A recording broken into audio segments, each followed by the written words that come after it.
Facebook recently একটা পোস্টের মাধ্যমে জানাই দিচ্ছে যে আমরা কিভাবে আমাদের কন্টেন্টগুলোকে সর্বোত্তমভাবে তৈরি করে অনেক রিচ পেতে পারি আর ওই মানুষদের কাছে পৌঁছাতে পারি যারা আমাদের ফলো করে না, অর্থাৎ নন ফলোয়ারদের কাছে আমরা পৌঁছাতে পারি। নাম্বার ওয়ান বলতেছে যে মেক অরিজিনাল কন্টেন্ট, যেটা আমি প্রায় বলি যে আমাদের অরিজিনাল কন্টেন্ট নিয়ে কাজ করতে হবে। কোনো আনঅরিজিনাল কন্টেন্ট বা ডুপ্লিকেট কন্টেন্ট বা অন্যের কাছ থেকে ডাউনলোড করে নিয়ে এসে কন্টেন্ট দিয়ে আপনি যদি কন্টেন্ট তৈরি করেন, এই ধরনের কন্টেন্টের বিরুদ্ধে কিন্তু ফেসবুক ভবিষ্যতে কিছু স্টেপ নেবে, এটা আপনি নিশ্চিত থাকুন। সো এখানে যেটা বলতেছে যে make original content, creators receive the greatest distribution when they primarily post content that is filmed or created by them.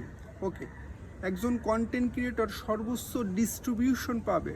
সর্বোত্তম ডিস্ট্রিবিউশন বলতে হচ্ছে আপনার রিচ, এঙ্গেজমেন্ট, ফলোয়ার, ইনকাম, এই সব কিছুই পাবে যদি সে নিজে কোনো ভিডিও মেক করে বা কোনো কন্টেন্ট মেক করে, সেটা ফিল্ম করে বা নিজের উদ্যোগে নিজের ক্রিয়েটিভিটি দিয়ে তৈরি করে, আর সেটাই যদি ফেসবুকে কন্টিনিউয়াসলি আপলোড করে, সেক্ষেত্রে কিন্তু ফেসবুক সেটা দেখবে আর সর্বোত্তম ডিস্ট্রিবিউশন কিন্তু সে তাকে দেবে। ওকে, নাম্বার টু বলতেছে যে অপটিমাইজ ফর শেয়ারস। আপনি এমনভাবে কন্টেন্ট তৈরি করুন যেটা অপটিমাইজ, মানে সর্বোত্তমভাবে তৈরি করুন যেটা শেয়ার করতে মানুষ পছন্দ করে। এটাই বলতেছে, দেখুন, make content that other users want to share. এমনভাবে কন্টেন্ট তৈরি করুন যেটা অন্য ইউজাররা শেয়ার করে। This kind of content can spark meaningful dialogue, respectful discussion and attracts more likes and reaction. এই ধরনের কন্টেন্টগুলো সাধারণত মিনিংফুল ডায়লগ, অর্থাৎ ভালো ভালো কথাবার্তা আপনার ওই মানে কন্টেন্টের কমেন্ট সেকশনে আসবে।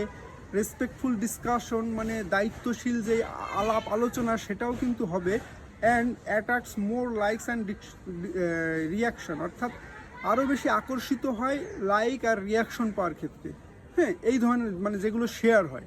ওকে, গেট রিকমেন্ডেড, কীভাবে আপনি রিকমেন্ডেড হতে পারেন বা কীভাবে আপনার প্রোফাইল বা পেজটা রিকমেন্ডেশন পেতে পারে, সেটাই বলতেছে। Make sure your content complies with our integrity rules and guideline for recommended content. Okay, বলতেছে যে কন্টেন্ট তৈরি করার আগে অবশ্যই আপনি মেক শিওর হয়ে থাকুন যে তাদের যেই ইন্টিগ্রিটি রুলস আছে আর গাইডলাইন আছে, অর্থাৎ content monetization policy, partner monetization policy বা কমিউনিটি স্ট্যান্ডার্ড যেগুলো আছে বা ফেসবুক যেগুলো নিষেধ করেছে করতে, সেগুলো না করে এদের এই কমিউনিটি গাইডলাইন অনুযায়ী যদি আমরা চলতে পারি, সেক্ষেত্রে আপনার প্রোফাইল বা পেজটা রিকমেন্ডেড তো হবেই, প্লাস আপনি যেই কন্টেন্টগুলো আপলোড করতেছেন কন্টিনিউয়াসলি, সেগুলোও কিন্তু নতুনদের কাছে ফেসবুক পৌঁছায় দেবে।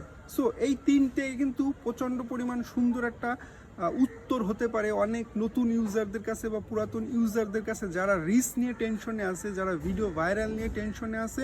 সো ফেসবুক কিন্তু খুব সুন্দরভাবেই বলে দিয়েছে যে 3 ways to optimize your content to reach people who don't follow you। 3টি উপায়ে আপনি আপনার কন্টেন্ট সর্বোত্তমভাবে তৈরি করে ভালো পরিমাণ রিচ পেতে পারেন যারা আপনাকে ফলো করে না, অর্থাৎ নন ফলোয়ারদের কাছে আপনি পৌঁছাতে পারেন। সো আজকের ভিডিওটা এই পর্যন্তই। ধন্যবাদ সবাইকে।